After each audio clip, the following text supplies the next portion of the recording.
So we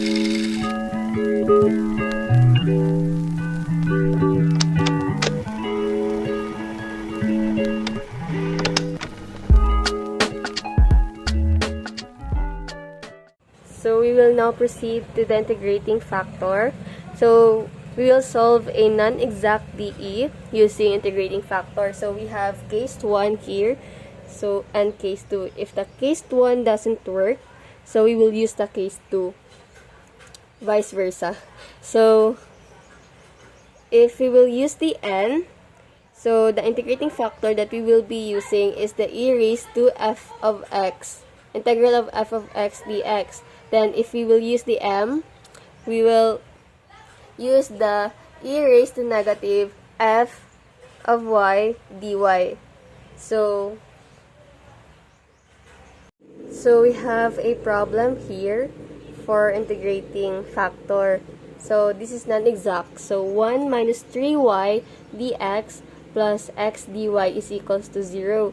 So first, of course, we will test for the exactness. So partial derivative of m with respect to y. So our m is 1 minus 3y. So 0 minus 3. So negative 3. Then partial derivative of n with respect to x. So our n is x. So derivative of x is 1. So we will now use the formula. We will use first the n. So 1 over n dm, partial derivative of m with respect to y minus partial derivative of n with respect to x. So is equal to f of x. So negative 3 minus 1. So our n is x dy or x. So our n is x. So x. Negative 3 minus 1 is negative 4. So 4 equals f of x. So 4 over x is equal to f of x. This is negative, so negative. So we will use negative 4 over x as our f of x. So here, so our e now,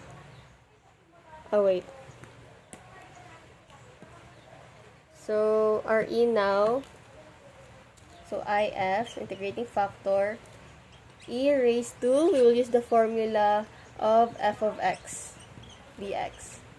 So e integral of our f of x is negative 4x dx. Right? So the integral of negative 4 over x is e raised to negative 4 ln of x. So e ln of x raised to negative 4. So we can now cancel this one. So our integrating factor is x negative 4. Or x, 1 over x4. So we can now distribute our integrating factor, which is the x negative 4 or 1 over x4 to the problem. So 1 over x4. So 1 minus 3y, this is our problem, right? dx plus x dy. So 1 over x4. So, x negative 4 minus, so x4 and 3y is, this will become 3y x raised to negative 4 dx. Then, plus, so x4, so this will become x negative 3, right? dy. So, we can now test for the exactness. So, partial derivative. So, this is our m, and this is our n. So, partial derivative of m with respect to y. So, our m is x negative 4 minus 3y x negative 4 is equal to, this is 0 minus 3, derivative of y is 1. So, 3x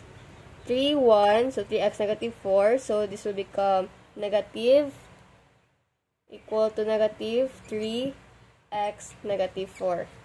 So, here, partial derivative with respect to x. So, our n is equal to x negative 3. Is it right? So, yeah. So, is equal now to derivative of x negative 3 is negative 3x. So, negative 3. So, this will become negative 4. Negative 3 minus 1 is negative 4. So, therefore, they are now exact. So, they are exact. So, let's proceed to our next solution. So, we will now integrate them. So we will now integrate them. So, partial derivative of f with respect to x. First, we will integrate the m. This is our m. So, with respect to x. So, our m is x negative 4 minus 3yx raised to negative 4. So, what we are going to do is to cross multiply the dx over here. So, partial derivative of f is equal now to x negative 4 minus 3yx negative 4 dx. So, we can integrate them. So, df, integral of df is f. So, f now is equal to, integral of x negative 4 is x negative 4 plus 1 over negative 4 plus 1 minus, so we will put the 3y outside. So, 3y times x negative 4 plus 1 over x negative 4 plus 1. So, our f now is equal to negative 4 plus 1 is negative 3. So, negative 3 over negative 3 minus 3y times x negative 3 over negative 3. So, we can now cancel this one. So, our f now is equal to x negative 3 over negative 3 minus y x. I mean, we can cancel the 3 here. So, y x negative 3. So, we already have plus q of y. So, we need to find out what is the value of q of y. So, next is we will use this one. So, partial derivative of f with respect to dx, dy. So, we will input our f here. So, equals to x negative 3 over negative 3 minus y x negative 3 plus q of y. So, this will become 0 minus, derivative of y is 1. So, this will become 1 x negative 3. Right? So, plus q of y. So, is equal now to x negative 3. So, what we're going to do is we will input now Rn. So, Rn is equal to x negative 3, right? Plus q of y. So, we can cancel this one. So, q of y now is equal to 0. So, what we are looking is the value of y. So, let's integrate this one. So, y is equal to c. So, therefore, our final answer is x cubed over x negative cube over 3 over negative 3 minus y x negative 3 plus c.